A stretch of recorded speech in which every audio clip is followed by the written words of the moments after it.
क्या गया है? और बात कहां से कहां आ गई? वॉलपेपर से बात शुरू हुई थी और बीवी घर छोड़कर चली गई। असलान, जानते हो तुम जिस बात को नहीं समझ पा रहे हो, सबसे अहम बात वही है, और ये मेरे फैसला लेने के लिए काफी थी।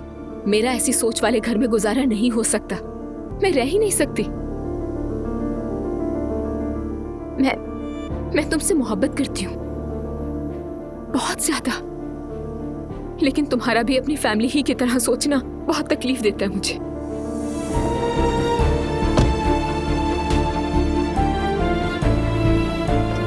तुम्हें मुबारकबाद देने के लिए कॉल की है। कौन सी मुबारकबाद? मैंने सुना है कि तुम्हारी मंगनी हो गई है ना? तुम नहीं आ सकती। क्यों नहीं आ सकती? अंदर वो औरत है ना, देखो पुलिस बुला के छापा पड़वाऊंगी। काश ऐसा ही करो। मेरे लिए वो समझ गई होगी कि आप सच्चे दिल से नहीं आई हैं। इस घर में सब एक दूसरे से झूठ क्यों बोलते हैं?